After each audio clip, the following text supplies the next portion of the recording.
This time we're talking about communication styles. We're still talking about gender differences. We have lots of individual differences, but we're going to kind of lump everybody together into male and female, which is, I think, a really good starting point for working on a relationship, is to recognize that men and women are actually different, and what things do men have in common and what things do women have in common. Now, it's true that not everybody fits everything in one category or the other. There's lots of room for variation. So I'm taking the majority of my experience and my research in working with couples, and I'm putting it into those two categories. And I got to tell you, about between 70 and 90% of the time, maybe even 95% of the time, these things that I'm going to talk about actually do fit those specific genders, but not always. So if you're an exception, please realize that it's okay to be an exception, and it's okay for your mate to be an exception. But, we've got to start somewhere, so this is where we're going to begin. Hello, I'm Dr. Debi, and I've been helping men, women, and couples grow together for more than 25 years. Now it's your turn to learn what I learned and taught as a couples counselor and university professor. This is your personal development podcast packed with instant encouragement and practical tips. This is a safe place where women are valued and men are respected. We talk about biology, socialization, behavior, emotions, communication, and connection, because men and women are different. Always have been, always will be, and that's a very good thing. In this lesson, we're going to talk about how your mate communicates and how your mate misunderstands you. And then I'm going to give you a few tips for new ways to talk, as well as new ways to listen. Men use words to relay information, whereas women use words to create connection. So those are two very different purposes, and we're going to dive into that more deeply today. And communication struggles often start in very gender-specific ways, okay? And they're specific ways about how language is learned and used. You would think that, if you all speak English, it's all the same language, but it really isn't. It changes. We're going to talk about how that is. For instance, we look at the emotional stuff we talked about, that boys are taught to develop strength and control. On the other hand, girls are taught to build and maintain emotional connections. So the purpose of the language is either to do the strength and control thing, or it's to build and maintain the emotional connections. And those two are very different. They're like different sides of the same coin. Okay. And sometimes you can listen to this and you can think, well, women, they're never going to be strong or have self-control, and men never have emotional connections. That's not true, okay? But we tend to lean in one direction or the other. What we can get from being in a relationship with someone in the opposite sex is we actually have the opportunity for men to create deeper emotional connections with their mate. They probably won't do it with everybody, but with a woman you love, that's the best place for you to practice those deep emotional connections. For the woman, it's not that she's not strong and she doesn't have self-control, but this is a new way for her to exercise her strength and self-control in relationship with her husband. So it's not, either or, it's both and, but it's a matter of degree and kind of what the priorities are, especially when you're in distress. If either one of you are feeling distressed, the tendency is going to be to go to that default. Men often will default to the idea of self-control and being strong, and women will default to the emotional connections. So it gets really muddy sometimes about, well, where are we going with this conversation? It doesn't seem to be going anywhere at all. Well, you've got two donkeys trying to pull the same cart in different directions. It's not very easy to get it to move, right? These two different developmental paths are going to shape all of your adult communication strategies, your communication styles, and your expectations. And that's the biggest thing, because your expectations are virtually going in the opposite direction. Men use language to convey information efficiently. That means they use fewer words, because it's clear and it gets straight to the point. On the other hand, women use language to create emotional connection. More words, the deeper the bond, the deeper the connection. So we've got the man of few words. You've heard that phrase before, right? And then the women who go on and on and on and on and on, and usually because they don't feel the connection happening, so they're going to repeat themselves over and over to make sure that you understand, because if you're not responding, it's like, are you even there? Let me say that again in another way. Let me try one more time. So they use more and more words, and it's all about connection. Men tend to interpret words literally, and they real quickly look for problems to solve. Because if the purpose of language is to convey information and to be efficient and get to the point, then you're looking for what's the problem. And if a woman is emotional, she's going to elicit that thing from him that he wants to solve whatever problem is causing her the distress as quickly as possible, because men are really sensitive and they don't like to see people in distress. So they try to solve a problem and they try to get to it quickly. However, women speak in paragraphs and it's full of lots of emotional detail, and it can easily confuse and overwhelm their mates. It just is like she's trying to create the connection. She's repeating what she said. She's getting more and more emotional as time goes on. And he's like, I solved the problem. Why are you still talking? Or were you not listening? I just answered you. And so he can shut down real quickly and go, well, I don't know why you're still telling me all this. Well, it's because she's trying to make that connection. A very simple strategy, and this one goes for women. She can tell him up front if she's looking for empathy or she's looking for a solution. And then she needs to limit the length of the story to avoid actually wearing him out. It can be very fatiguing if you think about it. You know, if your brain is programmed to look for the bottom line and you hear a couple of sentences and you go, okay, I got it. I understand the problem now. Let me tell you what I think. But then she keeps going on and you're like, well, wait a minute, that's a different problem.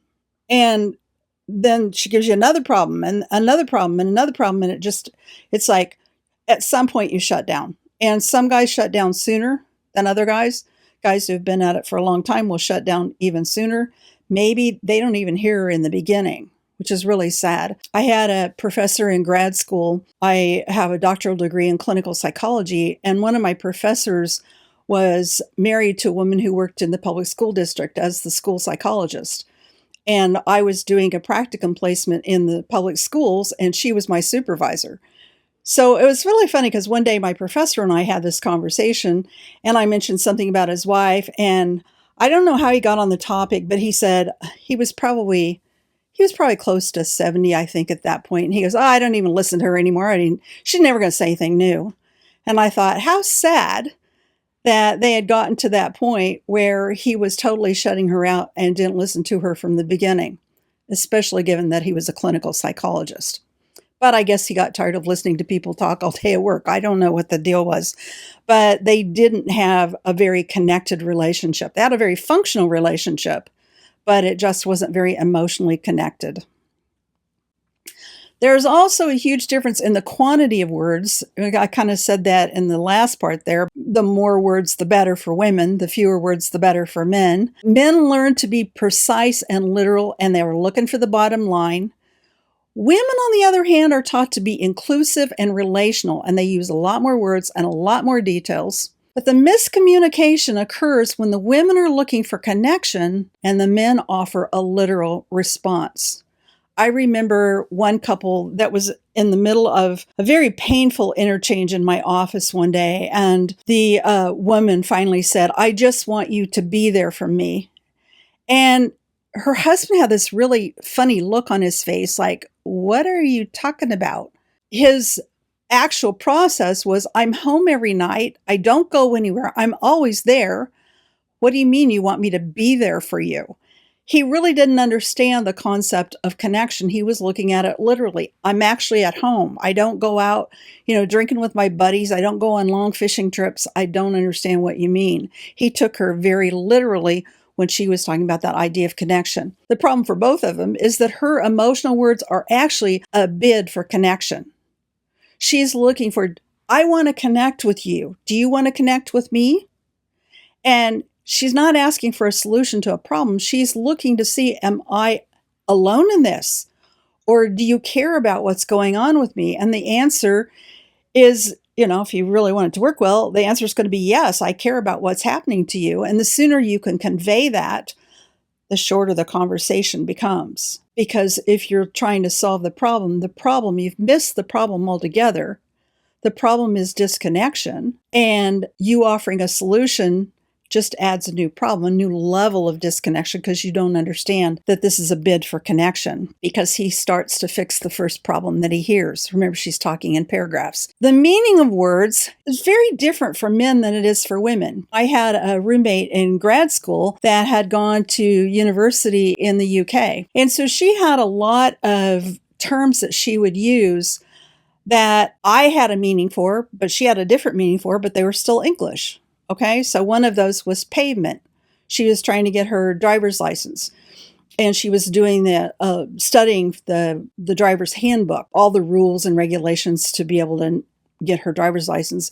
And she was asking me questions. She goes, "It says here, follow the markings on the pavement." She says, "I don't understand why they would put markings on the pavement." And 15 minutes later, I'll spare you the details, but 15 minutes later, because I kept saying, "Where else would you put them?" Right?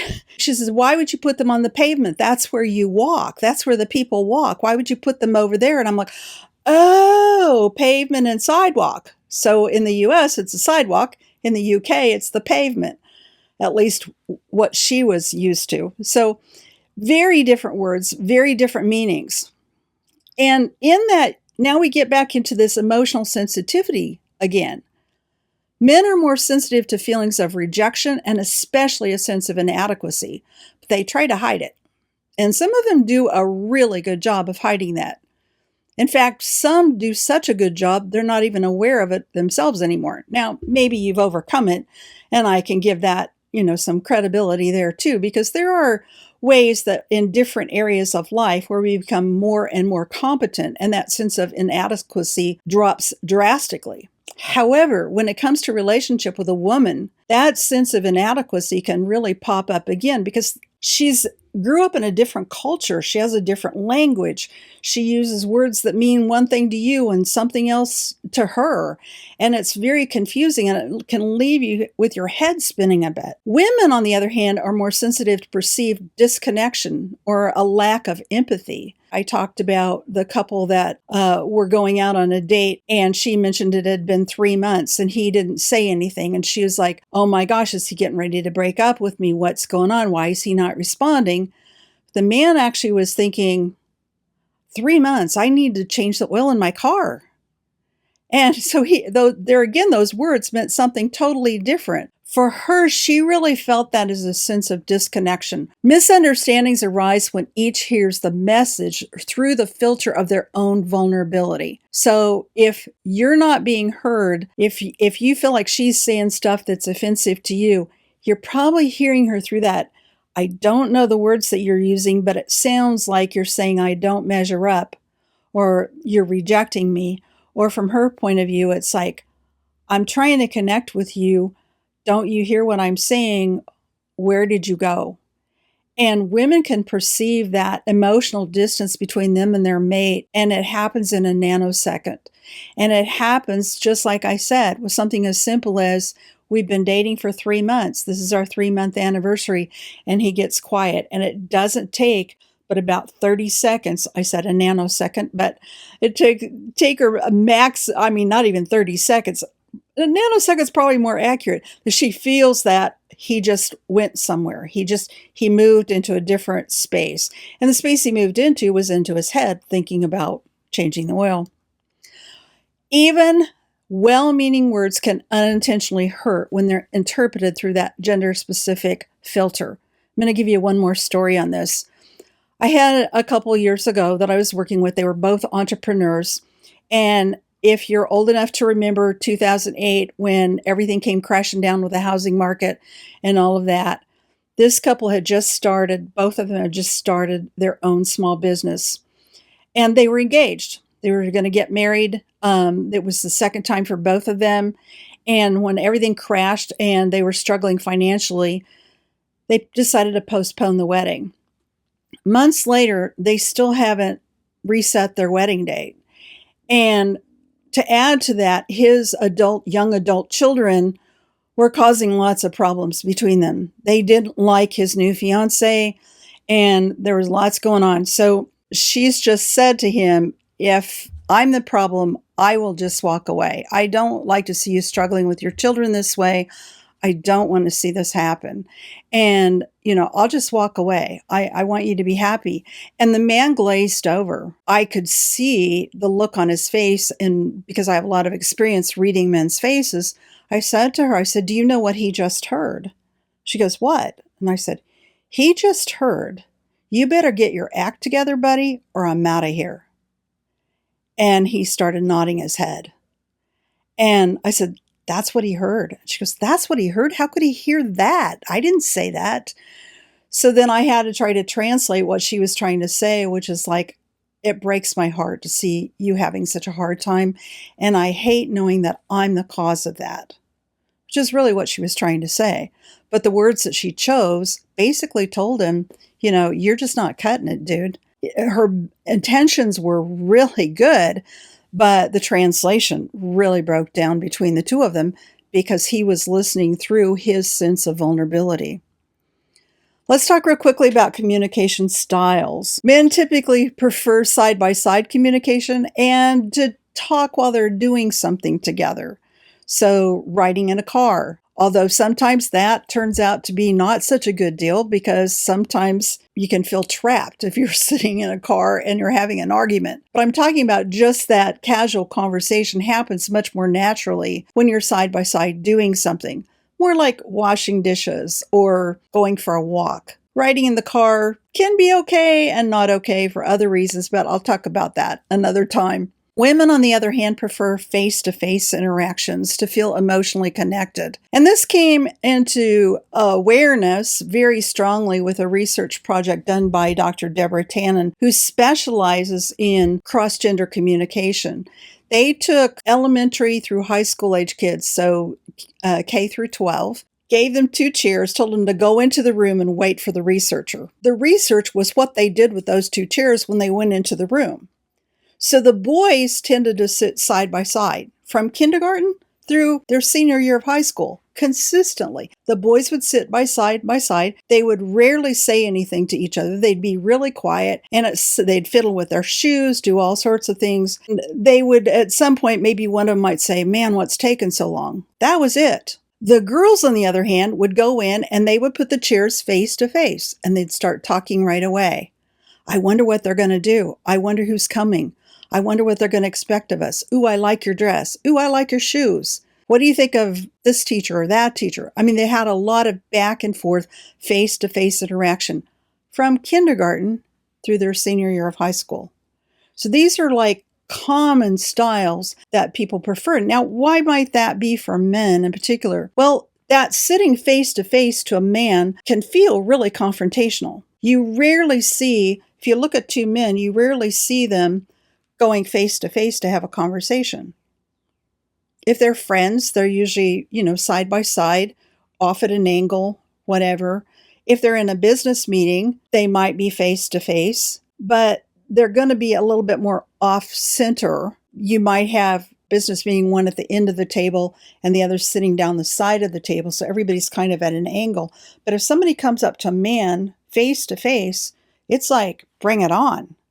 So it's just a physical way that can put a man on the defensive. And if that woman happens to be emotional and she comes up face to face with him, it's like, oh, this is going to be bad. So it's going to go south from there. So the tip here is, this is another tip for women again, is to create a shared low pressure moment to encourage him, just to open up naturally, not to interrogate him, not to ask him questions, but just be side by side and listen for when he starts talking.